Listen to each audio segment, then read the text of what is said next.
प्रिय विद्यार्थियों, आज की कथा वार्ता एक गृहस्थ व्यक्ति की है जो बड़ा परिश्रमी है, दिन रात अपने व्यवसाय में लगा रहता है और ईमानदारी से इतना कमा लेता है कि उसके मन का यह भाव सदा बना रहे कि साईं इतना दीजिए जामे कुटुंब समाए, मैं भी भूखा ना रहूं, साध में भूखा जाए। वह बड़ा सात्विक सदाचारी है, संतों और अतिथियों के सत्कार के अवसर कभी नहीं चूकता। जब भी मौका मिलता है पूरे परिवार के साथ समर्पण भाव से लगा रहता है। तमाम संत महात्मा उसके इस गुण से प्रभावित भी हैं और उसके घर पधार कर उसका आतिथ्य स्वीकार कर उसे आशीर्वाद दे करके उसे कृतकृत्य करते रहते हैं। हुआ ऐसा कि उसे किसी सौदे में बेहिसाब मुनाफा हो जाता है। वह घर आता है, अपने पत्नी बच्चों से बताता है कि ऐसा ऐसा हुआ है। सभी प्रसन्न क्या, उनकी प्रसन्नता का ठिकाना नहीं है। अब उसके घर द्वार, रहन सहन, बात व्यवहार, मान सम्मान और अभिमान, इन सब में बढ़ोतरी होने लगी है। अब उसके घर का वह हिसाब किताब नहीं रह गया जो कभी पहले हुआ करता था। यह बात हर दृष्टिकोण से परिलक्षित होने लगी है कि वह अब नवधनाढ्य हो गया है। अब उसके घर के दरवाजे पर चौकीदार बैठने लगा है। उसे हर तरह की हिदायतें दी जाने लगी हैं। आने जाने वालों पर निगाह रखी जाने लगी है। मिलने जुलने वालों से दूरियां निश्चित हो गई हैं। कुल मिलाकर अपने पराये का भाव पैदा हो गया है। अंदर अंदर एक अहंकार ने जन्म ले लिया है। पहले जब भी कोई अतिथि साधु महात्मा आते, वह स्वयं दौड़कर उनकी अगुवाई करता, उनकी अवभगत करता, उनकी सेवा शुश्रूषा में समर्पित रहता। हर स्थिति में समर्पण का एक भाव उसके क्रियाकलाप से दृष्टिगत होता रहता और यही कारण था कि सभी उससे प्रभावित थे, सभी उससे प्रसन्न थे, सभी उसके बहुत करीब। लेकिन इधर अब स्थितियां बदल चुकी हैं। वह चाह कर भी वैसा नहीं कर सकता है। यह उसके बस का भी नहीं रहा, क्योंकि इस तरह के प्रत्येक कार्य के लिए उसने अलग अलग कर्मचारी नियुक्त कर रखा है। प्रिय विद्यार्थी, एक संत के प्रति उसके मन में कुछ ज़्यादा ही आदर भाव है और संत भी उसे बहुत मानते हैं। जब भी शहर में आते उसके घर आकर ही सत्संग प्रवचन किया करते। इस बार भी वे उसके मकान पर पहुंचते हैं। बाहर लगी हुई कॉल बेल बजाते हैं। चौकीदार दरवाज़ा खोलता है और एक रटी रटाई बात कहता है कि सेठ जी अभी आराम कर रहे हैं, वे समय पर दुकान पर ही मिलते हैं, आप उनसे वहीं मिल लीजिएगा। संत लौट जाते हैं। जब सेठ को पता चलता है कि संत जी दरवाजे पर आए थे और उनके साथ ऐसा ऐसा हुआ है, वह भागे भागे उनके पास पहुंचता है। साथ में उपहार भी लिया हुआ है। उसके परिवार के सभी सदस्य भी हैं। सब संत से निवेदन करते हैं कि हमसे गलती हो गई, हमसे भूल हो गई, चौकीदार आपको पहचाना नहीं था, उससे भूल हो गई, अब कभी ऐसा नहीं होगा।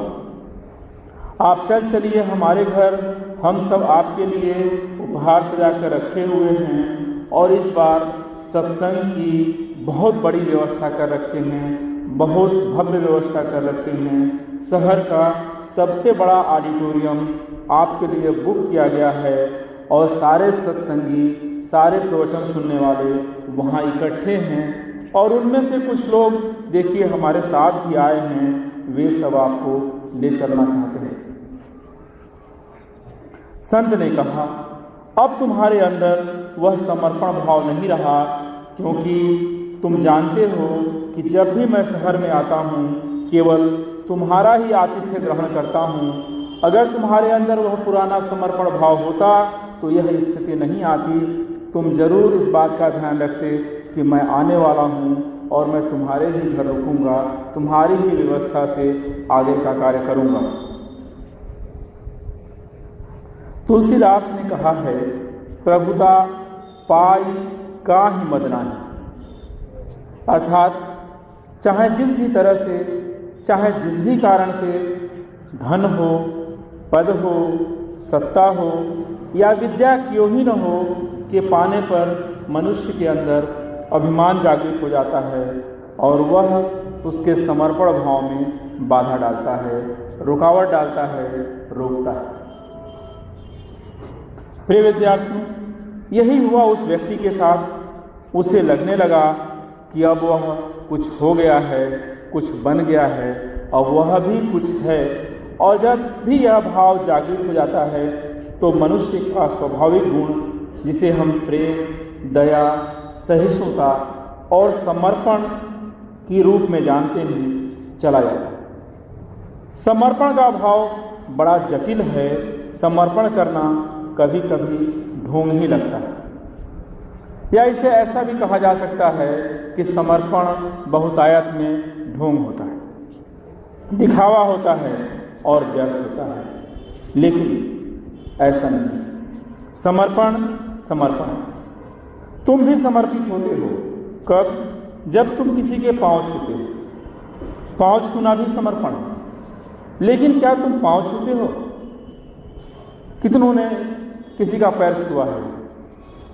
मुझे तो नहीं लगता कि आप पैर छूते हो। आप कतई पांव नहीं छूते हो। पांव छूने का मतलब होता है, क्या मतलब होता है? पैर का अंगूठा। अगर आपने किसी के पैर का अंगूठा छुआ तो समझो कि आपने उसका पैर छुआ।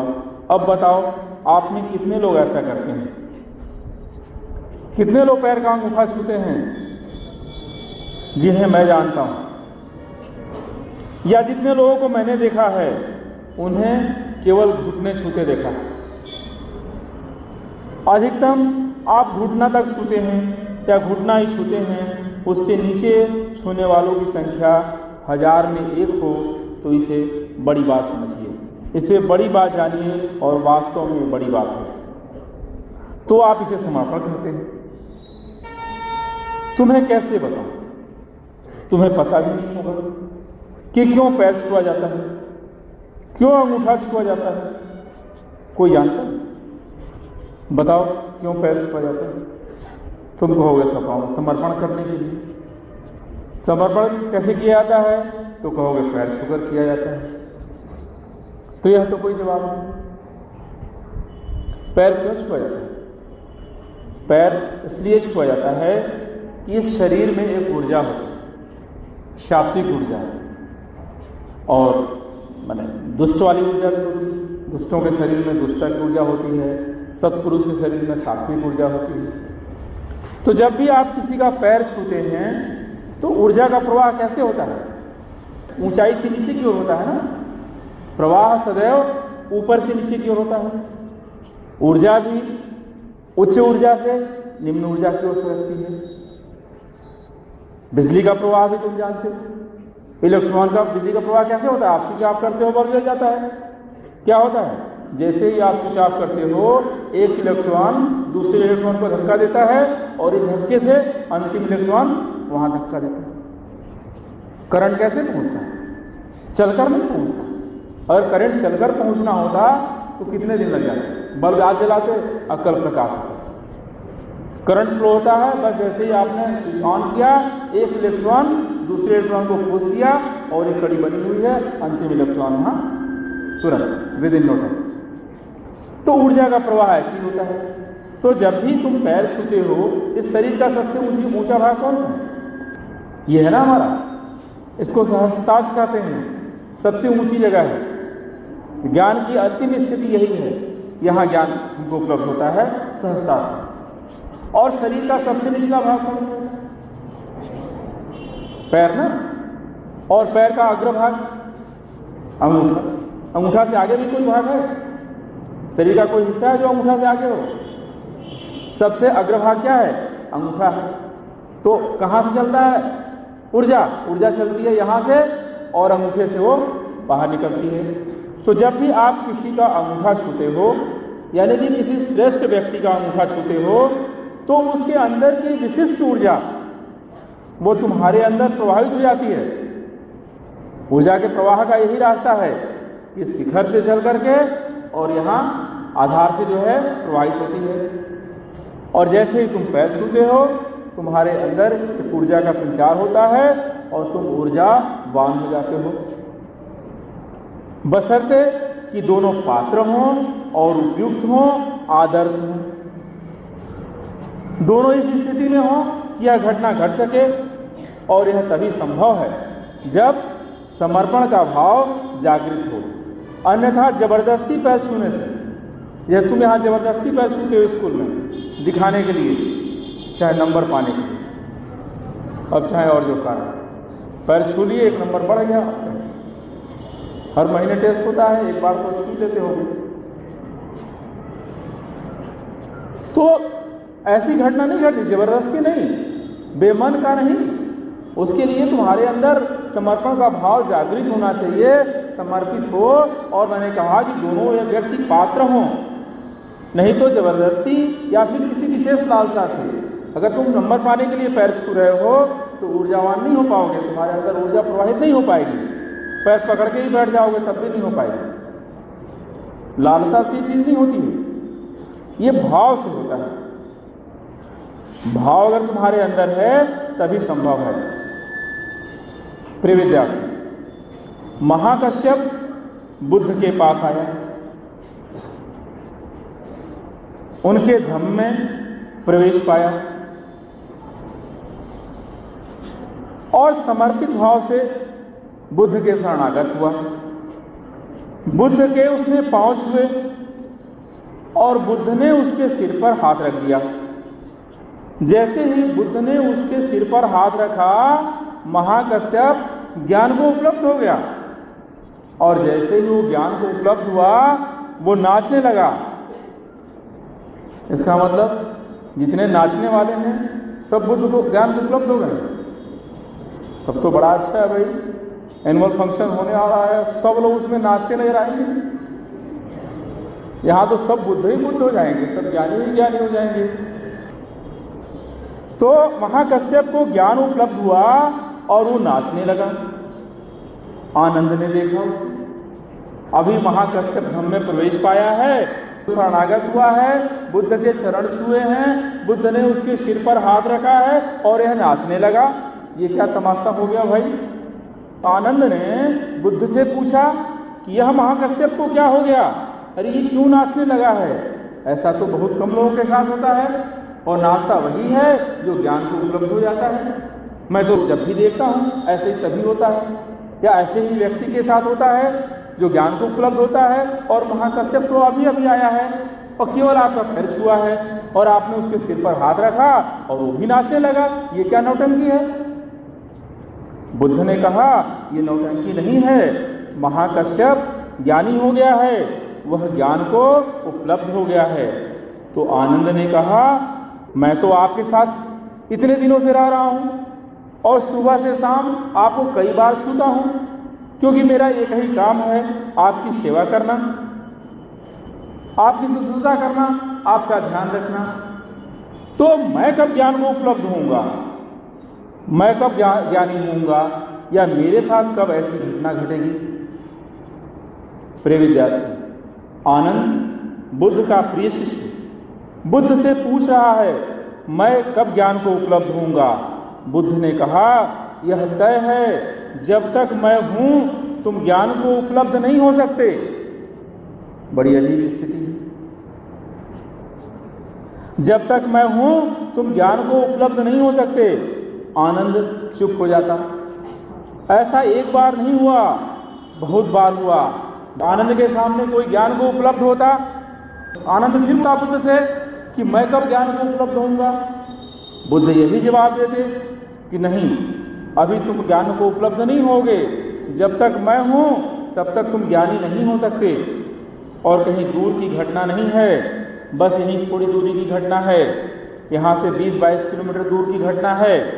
बुद्ध शरीर त्याग रहे थे और आनंद रो रहा था, कह रहा था आप जा रहे हैं, मैं आपके साथ साई की तरह 40 वर्षों तक लगा रहा, फिर भी मैं अज्ञानी रह गया, मैं ज्ञान को उपलब्ध नहीं हो सका। आपकी अनुपस्थिति में मेरी क्या दशा होगी, लोग क्या कहेंगे? यही कहेंगे कि बुद्ध के साथ 40 वर्षों तक लगा रहा, फिर भी अज्ञानी रहा। जो भी आया बुद्ध की शरण में ज्ञानी हो गया। बुद्ध ने फिर कहा कि अब भी तुम चिंता कर रहे हो, तुम्हारी चिंता व्यर्थ है। मैंने तुम्हें कहा है कि जब तक मैं हूं तुम ज्ञान को उपलब्ध नहीं हो सकते। जैसे ही मैं शरीर त्याग दूंगा तुम ज्ञानी हो जाओगे। और ऐसा ही हुआ।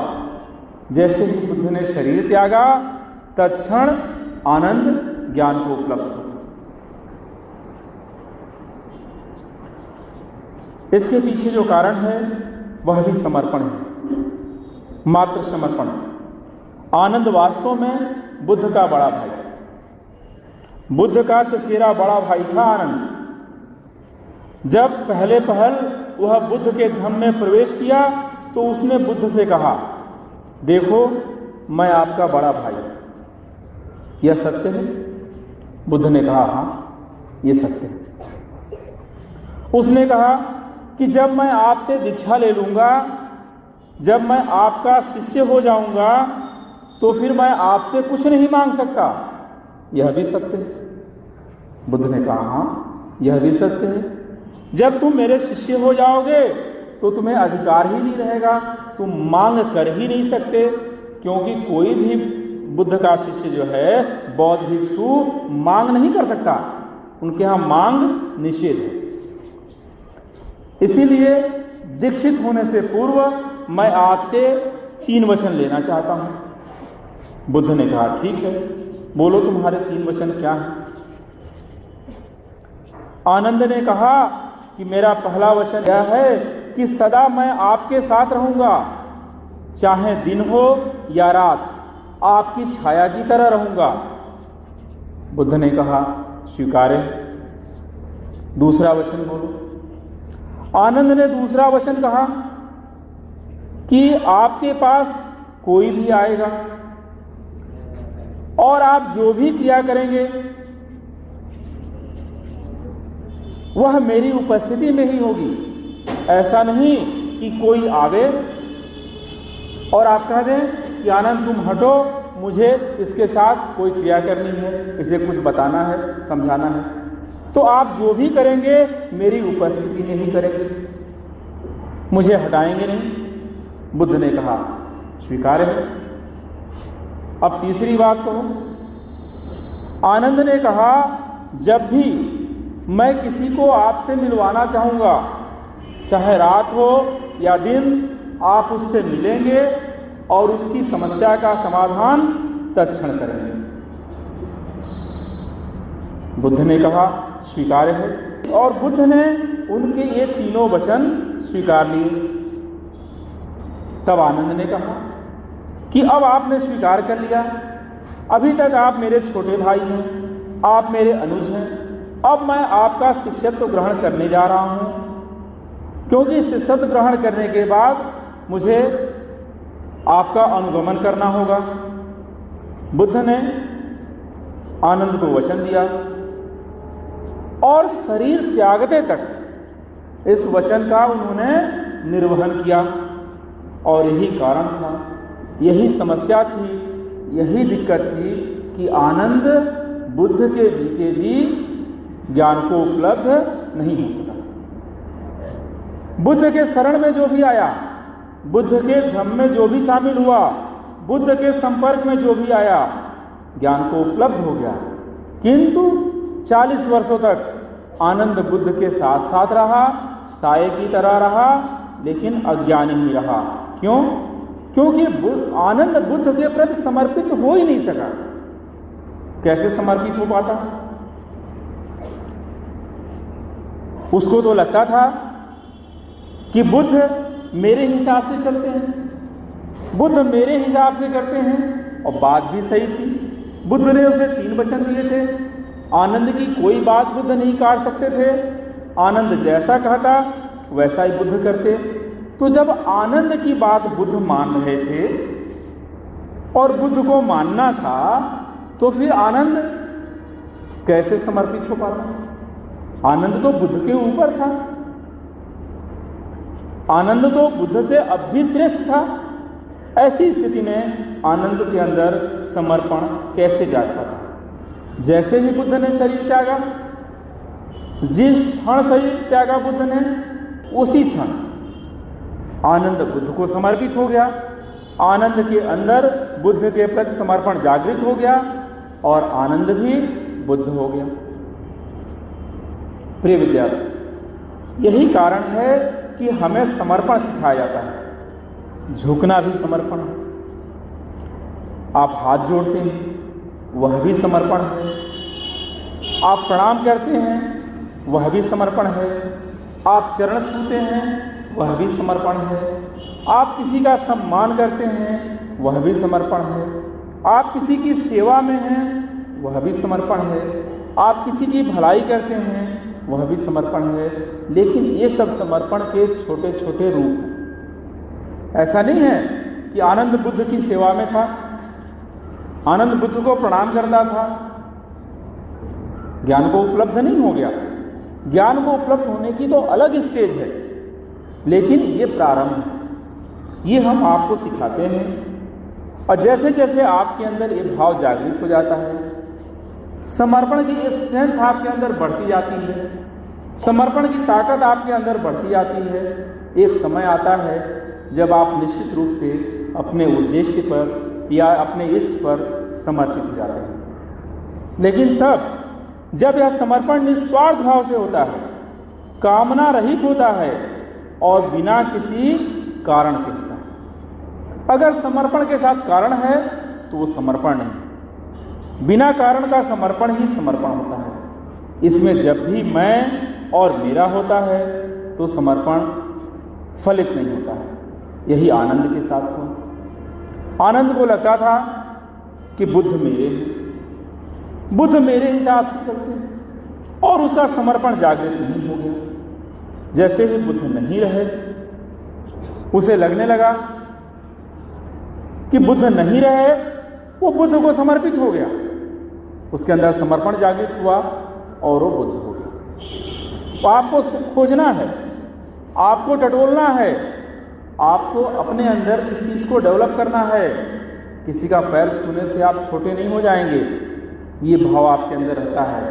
पैर छू रहा हूँ, कोई देख रहा होगा, क्या करेगा? अरे कहने वाला तो कहता ही रहेगा।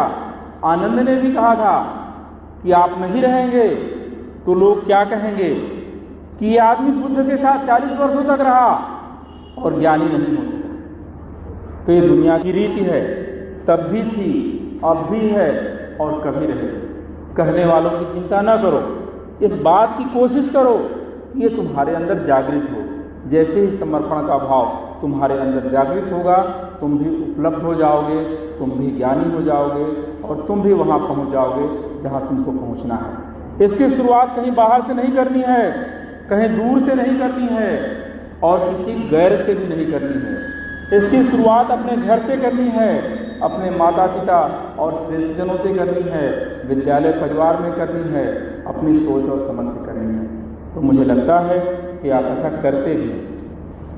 लेकिन अब इसे समझ कर करेंगे, अब इसे जानकर करेंगे, और ऐसा करेंगे तो नहीं लगता कि वो समय दूर है जब आप समर्पित हो जाएंगे।